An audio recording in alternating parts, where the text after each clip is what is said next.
Hotstar and Amazon Prime Videos in India both charge significantly less than Netflix does. From bureaus worldwide, this is FSN. The average time a resume spends on an HR manager's desk is 7 seconds, and most of them are tossed aside. Now imagine if one of those resumes belonged to Yasmin, who was living in a shelter, juggling 3 jobs. I had to be resilient. That's something that you can't teach. We rely so much on a resume, yet it could never tell the full story of someone who had to be independent and take initiative. And that's how I handle every project I get. Discover new ways to develop great talent at gradsoflife.org. Brought to you by Grads of Life and the Ad Council. Hi, it's Olivia Munn with my shelter pets, Frankie and Chance. Say hi, guys. When I adopted them, I discovered that they both have incredible personalities. Chance's sole purpose in life is to love and to be loved. Frankie is a little bit of a scoundrel and always entertaining. They're a little bit of a lot of things, but they're all pure love. Adopt pure love at theshelterpetproject.org. Brought to you by the Ad Council, the Humane Society of the United States, and Maddie's Fund. I'm little teapot, short and stout. Here is my handle and here is my spout. No, Dad, like this. When I get all steamed up, then I shout, tip me over and pour me out. This is WWE superstar Roman Reigns. It only takes a moment to make a moment. Take time to be a dad today. Visit fatherhood.gov, brought to you by the U.S. Department of Health and Human Services and the Ad Council. Okay, kids, Dad's gonna teach you how to dance. First, spread your feet apart. Then, pump your knee, nod your head, shake your hips, and bite your lip ever so slightly. Now, with one hand in the air, point at people with the other hand. I call that the rock star. Dance like a dad. It's a great way to make a moment with your kids. Now, make a face like it just smells something bad. Visit fatherhood.gov, brought to you by the U.S. Department of Health and Human Services and the Ad Council.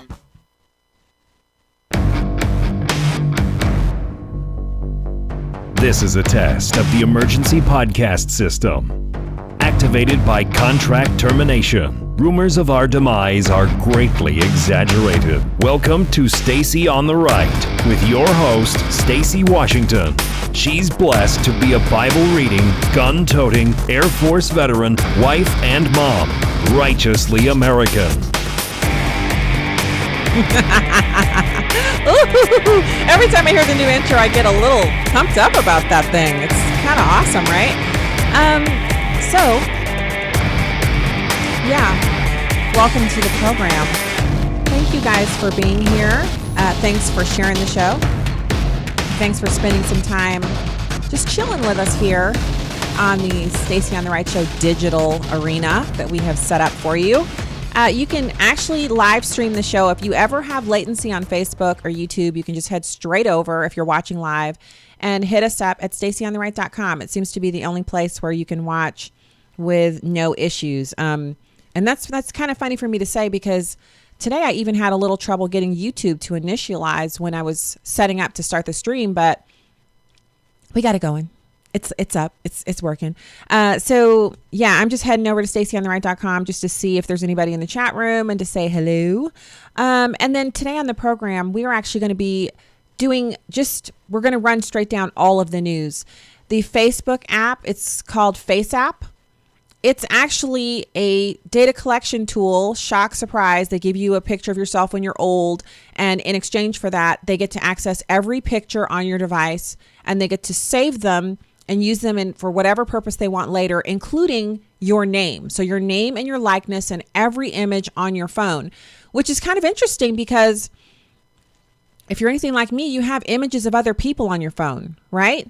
Other people in your life are on your phone. So they have also lost their privacy because of this weird new thing that we're doing. So we'll talk about that. We're going to have some audio from Dr. Robert Epstein coming into the next segment, and he's really fascinating. He testified on Capitol Hill today about Google, and it's hard to describe exactly what they're doing, except that it's a command and control structure where they intend to control our elections from here on out, going forward. And he was actually on the Stacy on the Right show. I was watching him and some testimony, and I said, wait, I know this guy. He was on the show. So he's not a Democrat or a Republican, although he says he voted for Hillary Clinton in the last election. But he comes at this from the perspective of someone who doesn't want to see our elections damaged. He wants to see our fair and equal processes continue forward and let the people be the arbiters and deciders, to use George Bush's term, of who gets elected. And then also, we're going to talk about Netflix. Their numbers are down.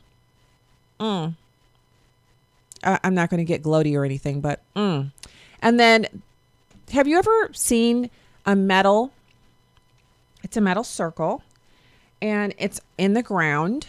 And when you see it, you're walking on the sidewalk maybe, and you see it, or you're driving down the street and you drive over it, and you might know this strange artifice to be a manhole cover. You may have called it that yourself many times before. So you may be shocked to find out that in Berkeley, California, at least in their documents relating to the city, their municipal documents will no longer use gendered terminology for anything that's a name or a descriptor of anything. We'll talk about that. And we'll close out the show with teens, some more information on teens and social media. And you guys know I'm not against teens using social media. I'm also not against anybody using it. I use it. Our family, partakes in the social media, but there has to be some control from the parents. And so I'll talk to you a little bit about, we actually began using something interesting recently, and I'll kind of give you a little review of it. It's the Circle. It's just called Circle, and it's a little white box. It's actually kind of cute looking. It does not take away from your decor if you're the kind of person who doesn't want ugly stuff sitting around. It's a cute little cube. And so far it's been pretty helpful, but we'll unpack that as well. Right now I want to talk about this viral Facebook app. So first off, full disclosure, one of my friends sent me a picture of himself as he looks now and then as an old person. And I was like, wow, that looks interesting. Like how did he do that? But I wasn't even slightly tempted to utilize it myself. And the reason is because we've seen this before. And I was one of those people back remember when they used to have the surveys every day? Every day you'd log onto Facebook and there would be a, what do I want to say? Like a survey, or there would be games like test your vocabulary. And so you go through the thing and it gets progressively harder, and you're supposed to choose the definition of the word or choose the word that matches the definition. And so I used to do those. And then a few years ago, it came out that all of those were data mining things. They were basically mining you as a user to find out what your educational level was or what your IQ was. It wasn't that you were finding it out for yourself.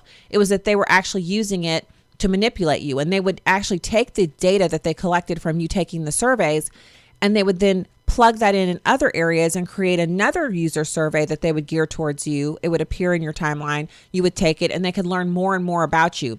Things like what kind of childhood you had, where you lived when you were a child, things that you might not actually have on your Facebook page.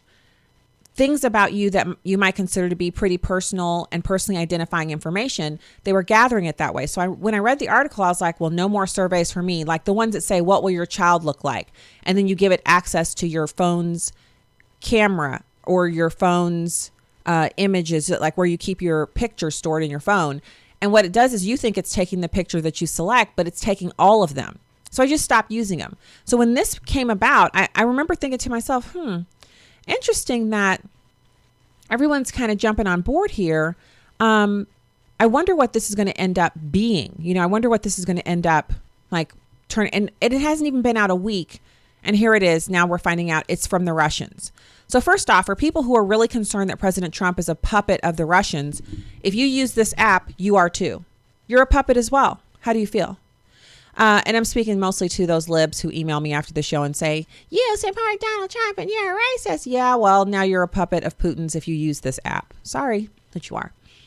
So the app is called FaceApp, and it has gone viral. I follow Will Smith on Instagram, and he used it. He was one of the first people to use it. But here's the problem. Remember Cambridge Analytica and all the damage they did to the reputation of Facebook? Well, this is even worse than that. 100 million people have downloaded the app from Google Play. 100 million people. So first of all, somebody just made a lot of money. It is now ranked the top ranked app in iOS App Store in 121 countries, and this is according to data compiled by App Annie. The name of it is FaceApp, so FACE capital APP, like Facebook, FaceApp. Now, according to FaceApp's terms of service, you still own your own user content, meaning your face. You still own that, according to the app, once you downloaded it. But according to them, the company owns a never-ending and irrevocable royalty-free license to do anything they want with your face in front of whoever they wish. Here is the relevant paragraph from the app's terms of service.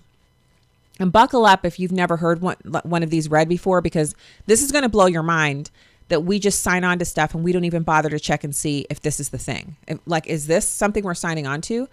It says, quote, from FaceApp's terms of use, you grant FaceApp a perpetual, irrevocable, non-exclusive, royalty-free, worldwide, fully paid, transferable sub-license license to use, reproduce, modify, adapt, publish, translate, create derivative works from, distribute, publicly perform, and display your user content in any name, username, or likeness provided in connection with your user content in all media formats and channels now known or later developed without compensation to you. That's the part that really gets my goat. Anyway, when you post or otherwise share user content on or through our services, you understand that your user content and any associated information, such as your username, location, or profile photo, will be visible to the public. Now, of course, you could hear all of that and say, so? I mean, that is the reaction of some people. They're like, so what? Who cares if they have it forever? What are they going to do? I'm just Joe America. What are they going to do? All right. It says that may not be dangerous and your likeness may stay on Amazon servers in America, as Forbes has determined, but they still own a license to do whatever they want with it. That doesn't mean the app's Russian parent company, Wireless Labs, will offer your face to the FSB, but it does have consequences, as Phone Arena's Peter Kostadinov says. Here's his quote. You might end up on a billboard somewhere in Moscow, but your face will most likely end up training some artificial intelligence facial recognition algorithm. So that's the real purpose of them collecting it. We would probably worry, like if you're anything like me, I would be thinking, is there a possibility that somewhere in, some obscure part of like Vladivostok, Russia, and there's my picture up there selling, crackers or something? You might think that. They have plenty of people over there that look the way they want them to look. They don't have to, take Joe America, or Stacy Washington or somebody like that to sell that kind of stuff. That's not what this is for. The real reason they need so many different faces is because there are so many of us and we're each unique individuals. And artificial intelligence doesn't understand human faces. It has to have multiple hundreds of millions of samples for the artificial intelligence to have a full and complete picture and understanding of what facial expressions mean. Because we're as humans, we're so nuanced, and computers deal in, numbers, ones and zeros. So it doesn't matter if it matters to you or not. It is what it is. If you signed on to the app, that's what you agreed to. Now, what we have also learned in the past few years about viral Facebook apps is that they collect data, and sometimes it'll say in the terms of use, if you bother to use it, what they might use that data for. And usually it's for machine learning, artificial intelligence. But it's not always used for what we assume it's used for. And it's not always stored securely and safely and privately. Some of these firms have very lax security procedures with your data. Now, once something is uploaded to the cloud, you've completely lost control over whether or not you've given away a legal license to the content. That is why privacy-sensitive Apple is doing most of its artificial intelligence work on the devices. In other words, they have devices, computers, whatever, servers that they're using, and those servers and those devices are not connected to the cloud. So anything they have on there has to be backed up to something else hard, SD cards, drives, whatever. They're saving their work on hard form because they know if they put it in the cloud and someone hacks into it, it's gone. So if Apple is being that careful with themselves, you have to kind of wonder, why are we being so lax with our own personal information? So it's a good reason to be wary when any app wants access and a license to your digital content and your identity. That's the part about it that makes, to me, it's the most frightening. It's your identity that they really want to have control of. So former Rackspace manager Rob Laguesse mentioned today, to make FaceApp actually work, you have to give it permissions to access all your photos, all of them. It also gains access to Siri and search. It has access to refreshing in the background. So even when you're not using it, it's using you. And I've noticed this over and over again. It's no longer like, an old wives' tale or something that people say that's like a tinfoil hat conspiracy. When I speak about buying things around my phone, it gears the ads to what I'm talking about. And our youngest daughter, she and I were watching some television, and I recently bought a piece of equipment here at the house. And now Amazon is advertising that equipment to me, even though I didn't buy it on Amazon. I bought it at Best Buy. What did they do? I shopped on Amazon. I price compared it. And so they advertise it to me now all the time. I'm thinking to myself, so they think I looked, but I didn't make a choice, but I did. So they're not aware that I bought it because I did it off device. So the app doesn't actually have to be doing anything nefarious today to make you cautious about giving that much or that much access. I should say that much access. But the thing that I want for all of us to do is, when we see these viral apps coming out, it's something that can do something cool and it involves your photographs. If you plan on using it, because I'm not saying you can't use any of this stuff. Obviously, people are going to make their own choices, but we have to be aware. We have to have our eyes wide open and be aware that if the app is free, the thing that they're trading us for the free use of their app is going to be something personal to us. And in this case, it's not one of your pictures, it's all of them. So think about how many pictures you have stored on your phone. Well, now the Russians have them if you used FaceApp. All right, when we get back, you're going to hear Dr. Epstein coming in from the break talking about Google. Some more tech information. Stacy Washington. Stay right there.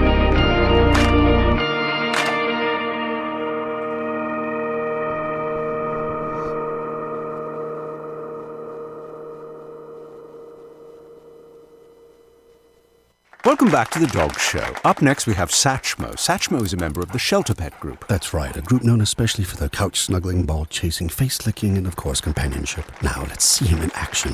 Look how he makes eye contact with his person. That's actually known as the treat stare. How intuitive, and now he appears to be excitedly turning in circles. Ah, the happy dance so common with this group. But really, the best way to know an amazing shelter pet like Satchmo is to meet one. Visit theshelterpetproject.org today. Adopt. Brought to you by Maddie's Fund, the Humane Society of the United States, and the Ad Council. Man, do I love card night. You ready, boys? You got a king? Go, fish dad! Oh, come on! This is WWE superstar Titus O'Neil. It only takes a moment to make a moment. Take time to be a dad today. Learn more at 877-4DAD-411 or visit fatherhood.gov. Brought to you by the U.S. Department of Health and Human Services and the Ad Council. Some knowledge belongs to us and us alone. The way our girlfriends walk, talk, touch their hair. Details that only a sister can know about her girls. But what about our other girls? The ones we carry with us every day. Our bond with our sister girls gives life. But knowing your breasts can save it. Go to knowyourgirls.org for the facts you need on breast health. Brought to you by Susan G. Komen and the Ad Council. Why was the basketball court all wet? Because the players kept dribbling on it. The dad joke. Corny, groan-worthy, but also one of the simplest ways to share a moment with your kids. What did the buffalo say when he dropped his son off for school? Bye, son. So take a moment to make your kid laugh, because dad jokes rule. Make your kid laugh today. Go to fatherhood.gov. Brought to you by the U.S. Department of Health and Human Services and the Ad Council. My mother was always very active and independent, and she was familiar with her neighborhood. But one day, she stopped at the stop sign for much longer than usual. She wasn't even really sure where she was at. It's important for you to talk to someone about it. I felt so much better after my son told me, Mom, we'll figure it out. When something feels different, it could be Alzheimer's. Now is the time to talk. Visit alz.org/our stories to learn more. A message from the Alzheimer's Association and the Ad Council.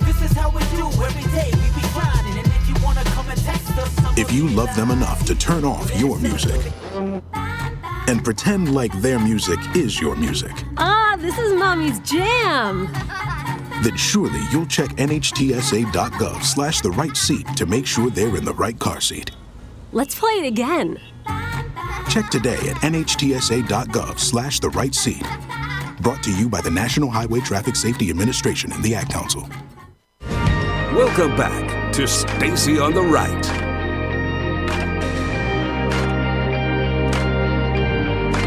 Through their deceptive search methods, they moved 2.6 million votes in her direction. I would think anybody, whether or not you favor one candidate or another, should be deeply dismayed about a handful of Silicon Valley billionaires having that much power over our elections to silently and deceptively shift vote outcomes. Again, with respect, I must correct you. The 2.6 million is a rock bottom minimum.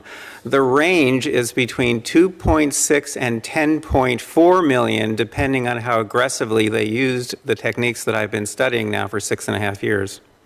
Wow. Could you just say that again, please? The 2.6 million is a rock bottom minimum. The range is between 2.6 and 10.4 million votes, depending on how aggressive they were in using the techniques that I've been studying, such as the search engine manipulation effect, the search suggestion effect, the answer bot effect, and a number of others. They control these, and no one can counteract them. These are not competitive. These are tools that they have at their disposal exclusively. Welcome to the program. So first of all, Stacy Washington, host of Stacy on the Right, our digital platform, which is live and direct to you. We still have terrestrial radio affiliates, and we're so glad to still be on the air. And I'm just giving all the glory to God for the ability to be here with you today. It has taken a Herculean effort, and I've learned so much, and I'm so glad to be here. Thanks to everyone who's supporting on Patreon, on PayPal.com or PayPal.me/Stacy on the Right, and other ways. Thank you so much for that. So you were just listening to Dr. Jeffrey Epstein, and he was talking about this. It's kind of like it's a difficult thing to try to figure out, like, what are we listening to here? What are we seeing here? What exactly is happening? And I just want to point out, Facebook, we spend all of our time talking about that, but it's really the Alphabet Corporation and Google, who they have so much more power than Facebook. And they're all on the left. And as he said, there's no competition. So they were able to manipulate search results, weed out conservative results. So if you were in one of the areas that they were wanting to flip and turn into a Democratic area, especially a heavily Republican area, they specifically targeted suburban women and their search patterns. Now, they know where the suburban women, who they are, where they live, their IP addresses. If they were searching for information on illegal immigration or any one of the president's signature issues, Google would show them the results from the left. So if you're searching and searching and searching for answers, and all of the answers that you see are coming from the left, you don't see any Heritage Foundation links coming up, or Daily Signal, or Daily Wire, The Blaze, you don't see anything coming up. What are you going to do? Well, you're going to read what does come up, and you're going to come away from it thinking, well, if people on the right aren't talking about this and people on the left are, the people on the right are uninformed or they're disconnected, and you're going to kind of believe what you've read there. Now, obviously, so many of us we really pay attention to politics, we've been around for so long, we know, you know what, if I type something in and I don't get the answer I want, then I actually have a list that I printed one up myself of websites that I should visit on the regular basis. I don't go to every single one of them every day, but they're like, because you know how it is, if you don't have an RSS feed going or something like that, you can forget to go to a website for 2 or 3 weeks or a month, and or 2 years. No joke. So what I did was I just went into a Word doc and I typed up all the websites. And then a friend sent over, he was like, this is like a center-right list of great websites to visit that I think everyone should have. And I was like, wow, I don't know why he's doing this at the same time I'm doing it, but I'll take it. So I took his list, added mine onto it, and then I printed it out and taped it to the front of a little piece of, it's a little piece of equipment that's on this desk. I don't know if it's a router. I don't know what that thing is, but it has to be on and plugged in, and it has to be on the desk. And so I taped it to the front of that. So when I'm looking at something, when I'm reading stories, when I'm typing stuff in, I think, oh, I don't actually know the answer to that. Then I just glanced down the list. I'm like, oh, okay. Breitbart, Daily Signal, Fox News, Issues and Insights. Oh, okay. National interest. Now, some of the websites on that list that my friend shared, when I go to them, I don't always find something that I'm like, wow, and sometimes the writing isn't in the style that I'm interested in. But at least I have access to those, and I don't have to rely on Bing or Google to be my only source for getting the information that I need. And so I just recommend that to you. I really do. We all have to make our choices, but it's hard to make a good choice if you're uninformed. And we're supposed to take wise counsel. We are not supposed to just have only one thing that we listen to or read. We're supposed to try everything against the word of God and say, hey, God's word says this. This website that I respect or this radio host that I respect says this. And then, of course, you're going to come down on the side of God's word. That's where you're going to come down on. And then you're also going to say, so it sounds great. Like on the issue of illegal immigration, I keep seeing people posting on Facebook, don't say mean things about refugees or illegal immigrants. Well, who's saying mean things? And I'll just say this one other thing, since we're on the subject. So this morning I got a call from, sometimes I go on TV in Canada.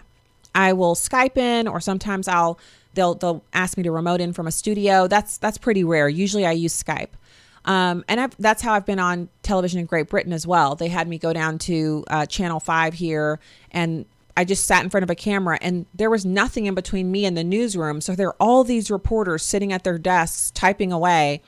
And there I am on television in Great Britain. It was like really surreal.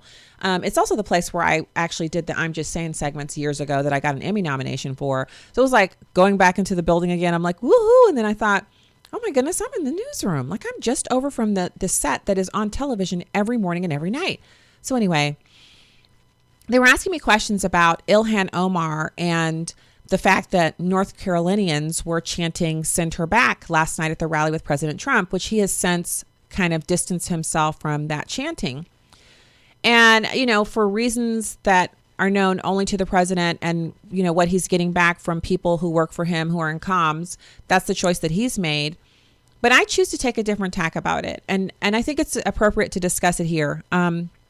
So let's have a few very real moments here. And if you're easily triggered, you're going to be pretty upset when I get done with this because you're going to get triggered. But first of all, Ilhan Omar has never once sat down and thought about what Americans feel about her comments about America as a nation being a country that rapes and pillages abroad. And it might be her or it might be Rashida Tlaib who said that. But in any case, she is the one who came here as a refugee as a little girl from Somalia, which is a pit. Okay, so the people of Somalia, God bless them, they deserve better, but their country is a poorly run pit.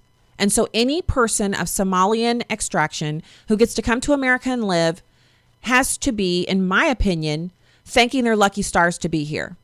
Now, I'm just like every other American. There are times where I look at the news, I'm like, come on, America. And usually it's because the government's doing something. Some person in government or some group of people in government is doing something and I'm ticked off because I know I'm paying for it. I'm helping to pay for it and I'm against it. So it doesn't mean you always love what your country does, but your overarching feeling towards a country that would reach out and let you come in, you're coming from abroad and you have no right to be here. And that, I think that's the thing that really gets foreigners. When I say to a foreigner, no foreigner has a right to be an American, they get ticked off. Oh, well, what do you mean? I mean, you don't have a right to be here. You can be here. We are very free and open in our country. We let anybody come up in here. All you got to do is get you a visa or a valid passport and you can fly on in this sucker. Just come on in. Get in here. You can overstay your visa. You can work here without authorization. I mean, you can do a whole bunch of stuff. America is a free-for-all. But if you're going to obtain citizenship, you're going to come here as a child, as a refugee, get citizenship, and never have to be forced to go back to your own home country where you belong. That's where you belong. Okay. So it's not about me saying you can't be an American.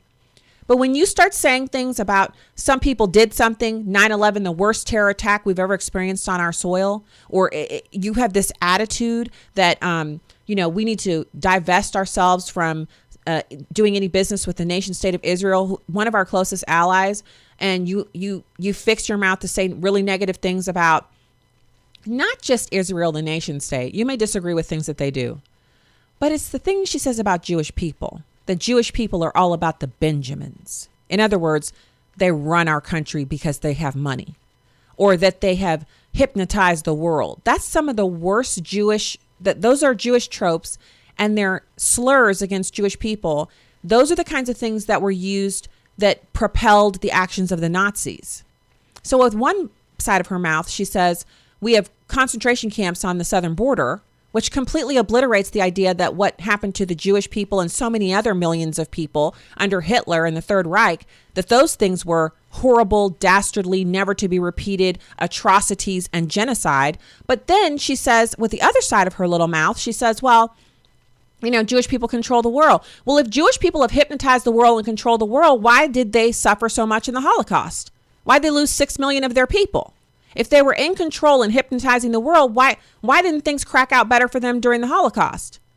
Oh, I know this gets uncomfortable, doesn't it? It's no fair for me to use facts and logic to ask questions about the things that she said. And the other thing is, I'm going to say this on both sides of this issue. It is Ilhan Omar's constitutionally protected right to say, under the First Amendment, to say whatever she wants to say, even as an elected official. It is also the people of North Carolina's right to sit up and chant, send her back. Now, here's the other question that keeps coming up, and it was asked of me today. Is it President Trump's responsibility? Is it his fault because he sent out tweets that those North Carolinians were chanting, send her back? Well, how do we know every one of the 20,000 people who were in the arena last night saw his tweets? How do we know that they felt motivated by those tweets, if they saw them, to chant, send her back? We don't know that. And why aren't we holding her responsible for saying some people said something? Some people did something. That's what she calls 9/11. Why don't we hold her responsible for the other horrible things that she said? So again, double standard on steroids. We hold any person who's on the right responsible, even a group of Americans, 20,000 strong, who decided in a moment during an event in which they, it's kind of like, I'm not going to say mob mentality, but it's a group. It's an emotional state shared by a group when people are together and they're excited about something, and then one person starts chanting something and everyone picks it up. It doesn't necessarily reflect the individual attitudes of every person in that space. A lot of people were chanting it, but it doesn't mean everyone there agreed with it. The other point I want to make is that Ilhan Omar, as a refugee, it's my understanding that she's like any other immigrant, which means she is a citizen of our country until she commits a crime. Why do I bring that up? Because according to news reports out of unbiased, almost lefty news sites, she married her brother while she was still married to her husband. She married her husband, and both of them are named Ahmed. And while she was married to him, she had a child or two. And then she separated from him and married her brother. He came into the country, and then they stayed married to each other for a couple of years. And then she went back and began to live with her husband, who I don't believe she was in love with her husband or with her brother. I believe she did it to get him into the country under our immigration laws. And then they had some more children together because they have 3 kids, 3 daughters. During that time, she filed taxes under both of these entities. So she has tax issues, and that's how they caught the story to begin with, because she also paid herself out of her campaign funds when she was running for Congress. And so, it's like campaign finance laws were broken and possibly some IRS tax issues. Not to say that she broke IRS tax law, or if she did, that's a felony. I don't know what the ramifications of that are. But the point is, if she committed any felonies in the course of doing all of these things, marrying more than one person, etc., that would put her lawful status in this country in jeopardy because immigrants, once they commit a felony, are subject to deportation back to their country of origin. So this is not an issue of a bunch of wildly mobbed out people saying something about her that isn't actually appropriate. And that's the thing that gets lost. Everybody is so worked up about, they're emotionally charged and triggered because somebody said a woman with dark skin should go back to her home country. Well, first of all, Ilhan Omar isn't black. I'm black. I'm descended from slaves. Our family has been in this country for generations. Our family has been, a part of the American experience for all of that time. Ilhan Omar is a Somalian American. She comes here from another country and she came as a refugee. She is an immigrant and that's good for her. No offense. I got nothing against this chick, but if she broke the law, she's subject to deportation. I am not. If an American citizen breaks the law, I don't care what status of tan you have, you're not subject to deportation because you were born on American soil one of your parents was an American. Notice I said that for all y'all immigration folks. Your anchor babies are not American citizens if both of their parents are citizens of another country. That's a whole nother thing. Check Ann Coulter's book. She's written about it extensively. Don't blame the messenger. It's the truth. We're misapplying the law. Boom, boom, boom. You're triggered. Good for you. So this whole thing is rooted in the knowledge, the realization for a bunch of liberals that they could have actually elected someone to Congress who is going to be subject to deportation because she married more than one person in America, which is still a crime. Now, is she going to be deported? I doubt it. Oh my goodness. There's probably no way, even if she was convicted of something, which she won't be because she's an elite now. She's a member of the Democratic elite, which means she'll get away with just as many crimes as Hillary Clinton if she wants to. But that doesn't change the fact that what she is being subjected to is a direct reaction to her statements about our men and women who have gone abroad, especially to the Middle East. She refused to denounce Al-Qaeda. And our soldiers have gone over there and left their limbs in the sand. They've come back maimed and with PTSD. And she says they're rapers and pillagers. She speaks against us and our own. And that's why Americans want her sent out of here, not because she has dark skin.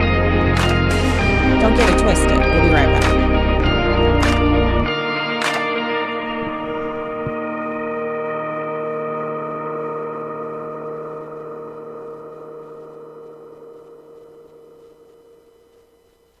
Hi, I'm Danica Patrick. Watching my nieces grow, play, and learn is amazing, but not every child gets to be carefree. 1 in 6 kids in the U.S. are hungry. This breaks my heart, and it's something that Feeding America is working to change. Each year, the Feeding America network of food banks rescues billions of pounds of good food that would have gone to waste and gives it to families in need.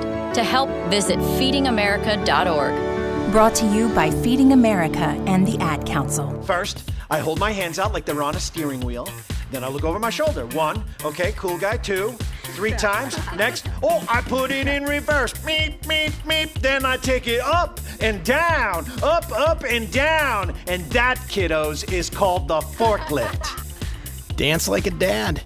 It's a great way to make a moment with your kids. Now that's dancing. Sure beats flossing. Visit fatherhood.gov. Brought to you by the U.S. Department of Health and Human Services and the Ad Council. Hey everybody, Rachel Ray here. Nothing brings a bigger smile to my face than cooking up a big meal for the whole family and lots of friends. But there's not enough room at my table for the 17 million kids in our country who struggle with hunger. That's why the Feeding America nationwide network of food banks collects surplus food to give hope to hungry kids. But they can't do it without your help. Support Feeding America and your local food bank at feedingamerica.org. A message from Feeding America and the Ad Council. Melissa from Michigan. I work an extra part-time job serving lunch at my child's school, but I still can't afford to put food on our table. Daniel from California. Choosing whether to pay the rent or pay to fix the car to get to work doesn't leave us with much at all. Now we can't even pay for meals. Hunger is a story we can end. End it at feedingamerica.org. Brought to you by Feeding America and the Ad Council. Hi, we're the Goo Goo Dolls. We're fortunate that our daughters have what they need to grow and learn. But that isn't the case for nearly 13 million kids in the U.S. that struggle with hunger. Childhood hunger is a heartbreaking reality that Feeding America is working to change. Each year, the Feeding America network of food banks rescues billions of pounds of good food that would have gone to waste and provides it to families and children in need. You can help kids in need in your community by visiting feedingamerica.org. Brought to you by Feeding America and the Ad Council.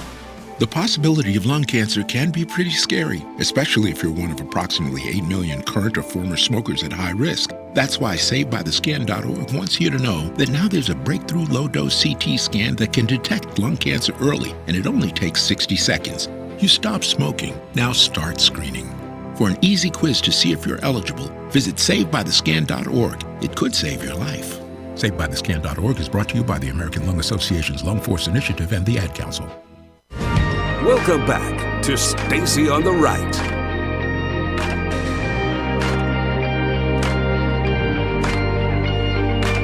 Hey, welcome back. Welcome back. Thank you so much to everyone who's kind of responding and kind of getting in on this thing. It's important that we deal in the facts, right? I find it hard when I'm listening to someone who's arguing the opposing view, something that I don't agree with. I find it hard to get angry at them if they argue it from a position of, look, here are the facts about this issue. It doesn't mean I'm going to change my mind on it, but I am much more likely to hear them to completion and to understand what they're saying and their perspective, and to kind of incorporate that perspective into my viewpoint as an understanding that I may be here, right? And this person is over here, but the reason they're over here has been explained to me. And so therefore I understand their perspective, which means we can continue to dialogue and have a conversation. And I can even, I can concede some points at that juncture. And, I get to ranting and raving and, it's always interesting and fun on the show. We get a little worked up and we are passionate about issues, of course. But there's something about this Ilhan Omar story that just cuts so deeply, not just with me. I found myself being very, very agitated about it. And I know some of it comes from, I'm a wife and a mom. And so whenever you see someone, whether it's a family member or a child or a spouse or even a friend who behaves in an ungrateful manner, it kind of cuts. It cuts sometimes deeply because you think of the sacrifices that have been made. But when it comes to just overall, hey, you're not welcoming the experience. You're not partaking of this privilege of being an American. I think about it from a number of different perspectives. I think of the other refugees around the world, and we've taken more refugees than any other country. I think of those refugees and I think to myself, I wonder which of them, if given the opportunity, would trade places with Ilhan Omar and just appreciate being an American. Now, she says she loves this country. I don't see how she could possibly truly love being here. What she loves is the power that she now has as a member of Congress. She loves having a camera stuck in her face. And she loves flaunting the fact that she is not a traditional American. Yeah, I said it. She's not like me. And that's the part where you get to a place where you don't understand somebody. And I can understand anyone. I have understood many different kinds of people who have been utterly different than myself. And I've not only understood them, I have appreciated them because I can do that.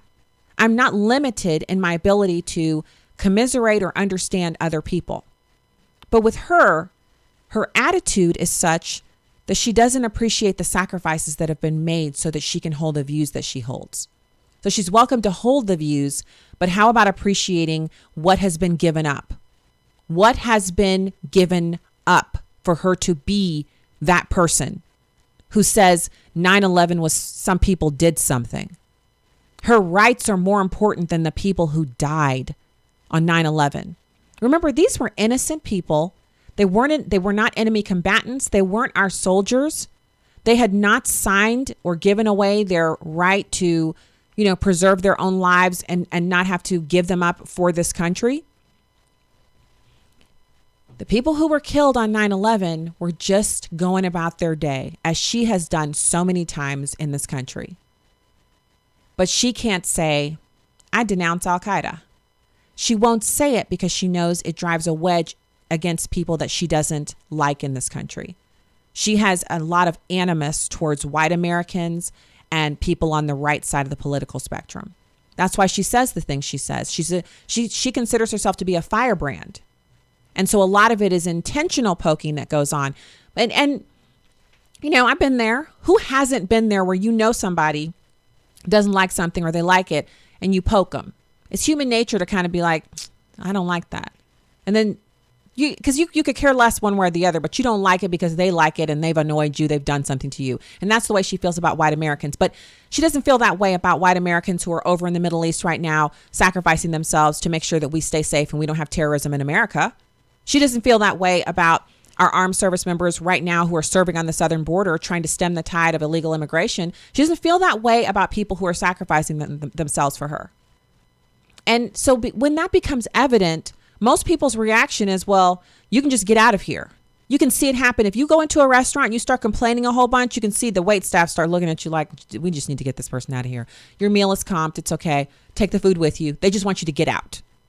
And that's what you saw at that rally. The reaction that those people were having was, so she's still talking? She should leave. Only instead of them saying she should leave, they said, send her back. Do you think any one of those people in that rally would actually lay hands on Ilhan Omar to send her anywhere? No, they're law-abiding citizens. They like their freedom too much. But they express themselves and now they have to be punished. Because you can't hold certain views around here without being shown the hand. That's what this is about. The overlords of the left have decided that you're not allowed to speak out against anyone who's elected to Congress if they're black. If they're a person of color. Now, I explained how idiotic that was yesterday. But there's even more to this. And I liken this to, it's the thought police, where not only can you not say certain things, you can't even think them anymore. You're not free to think what you want to think. So I want to get to both of these before the end of the show today.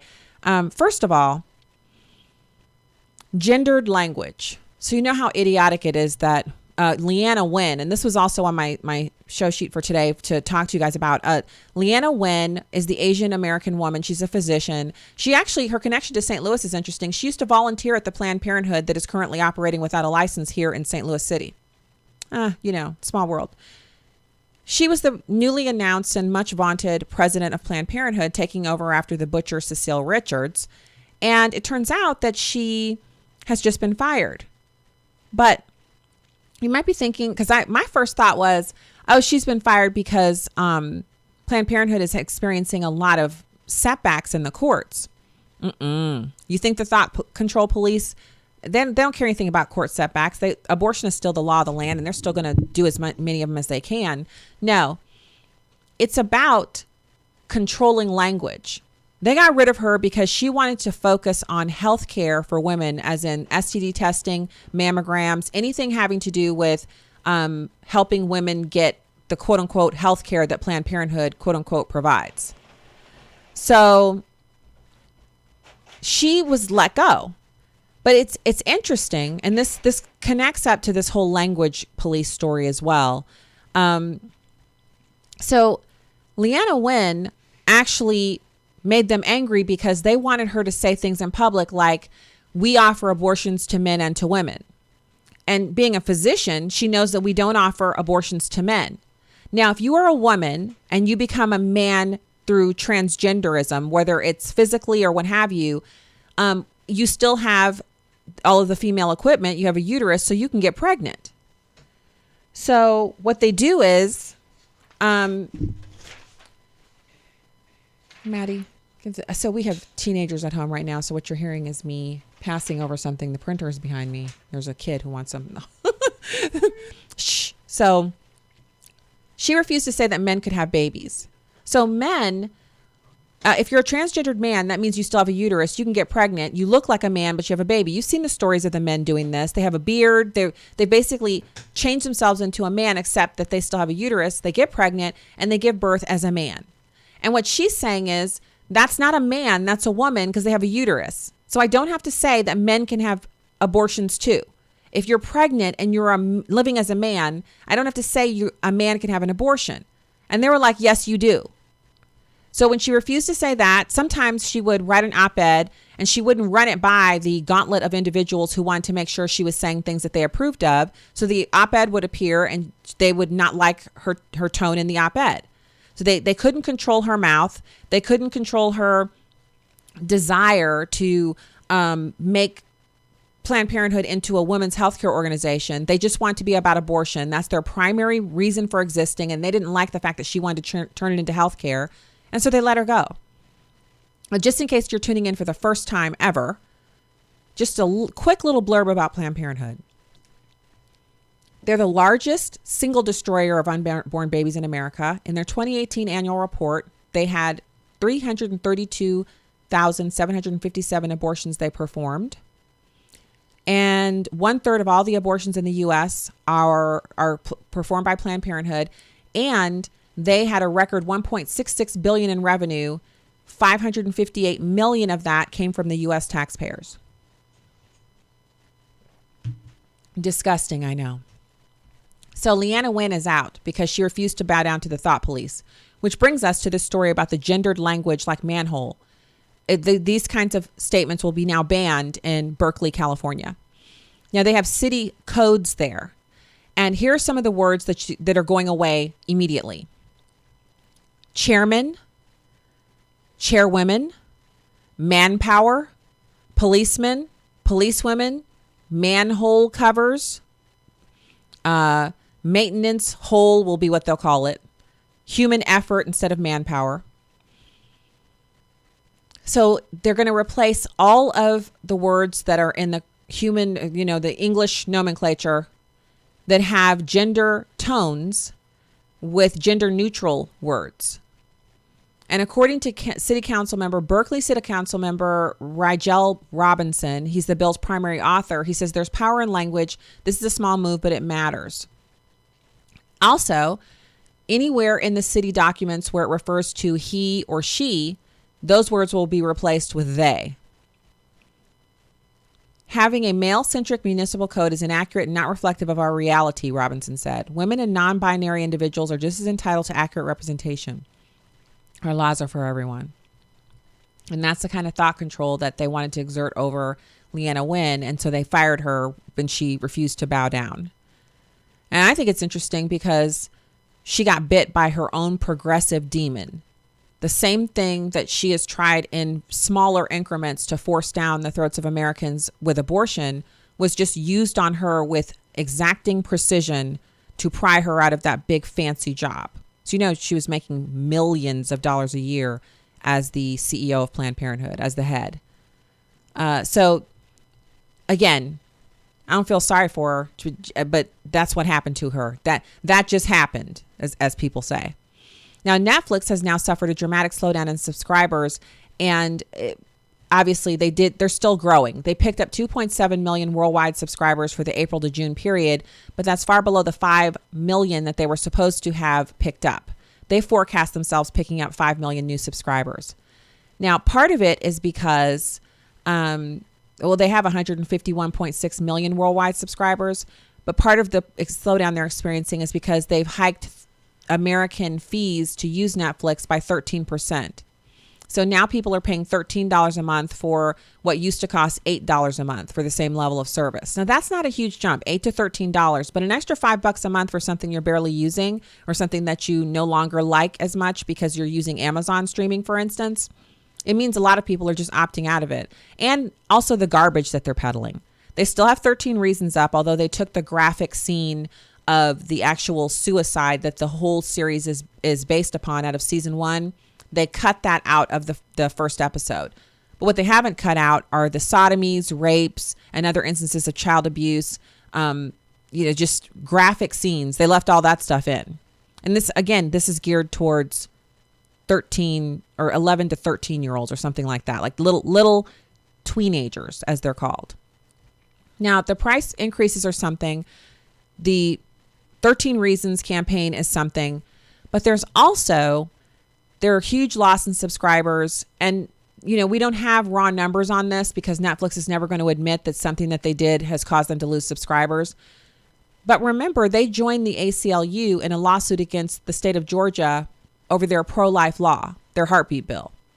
Netflix actually came out in public And instead of thinking we have subscribers on all over the political spectrum, we should stay out of this, they came out on the side of abortion on demand. And so I think that is part of the drop as well. Because I know for me, if we hadn't already quit over other things they'd done, we definitely would have dropped them over this. We actually let them go with that whole Barack Obama and who all is it? It's Barack and Michelle Obama. And then they have Susan Rice on their board. And we were like, nah, thank you, but no.